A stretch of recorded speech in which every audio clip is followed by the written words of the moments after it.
Il doit y avoir, à bord des bateaux moteurs de moins de 6 mètres de longueur, des équipements de sécurité spécifiques.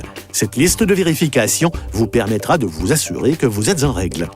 Il doit y avoir à bord un vêtement de flottaison individuel ou un gilet de sauvetage de la taille appropriée pour chaque occupant du bateau et ils doivent avoir une étiquette de conformité de Transport Canada, de la Garde côtière canadienne ou de Pêche et Océan Canada.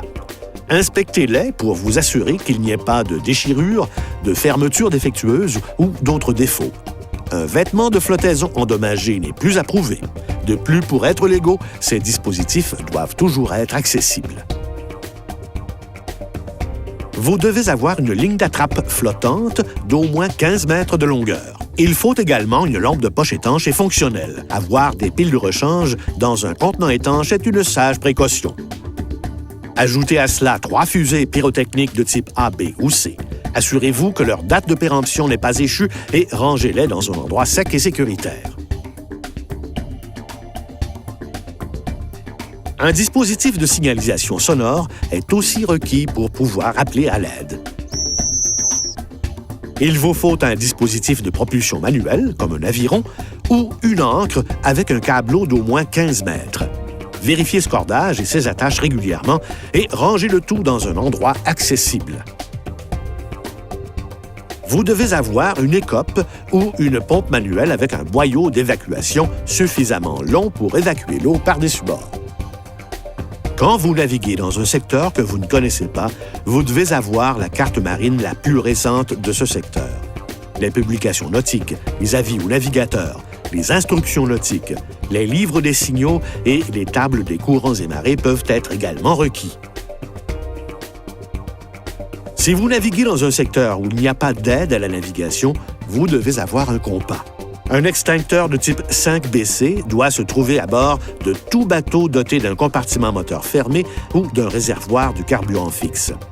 S'il y a un appareil de cuisson, de chauffage ou de réfrigération au carburant à bord, vous devez avoir un extincteur de type 5BC additionnel. Vérifiez la jauge de pression de vos extincteurs régulièrement. Secouez-les en position inversée pour en agiter le contenu. Et ils devraient toujours être rangés dans leur support dans un endroit accessible. Si vous naviguez de nuit ou par visibilité restreinte, votre bateau doit être équipé de feux de navigation. On peut leur substituer un fanal ou une lampe de poche émettant une lumière blanche.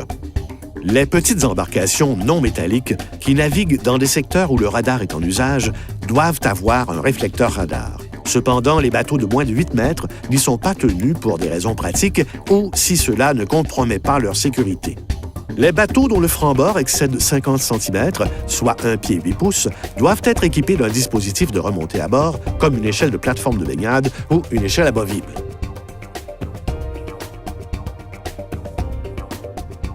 Tous les conducteurs d'embarcations de plaisance au Canada ont l'obligation de respecter les règlements sur la navigation. Effectuez donc des vérifications de sécurité avant de partir pour vous assurer d'avoir tout l'équipement requis.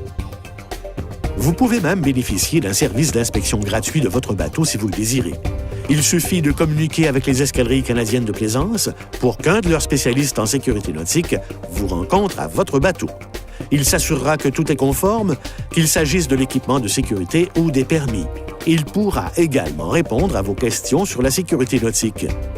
Si tout est conforme, un autocollant d'attestation de vérification de Transport Canada vous sera remis. Vous pouvez trouver toute l'information sur l'équipement de sécurité requis pour votre bateau ici même, à plaisanciersaverti.ca. Ces renseignements se retrouvent aussi dans le guide de sécurité nautique, disponible sur le site de Transport Canada sous Sécurité maritime.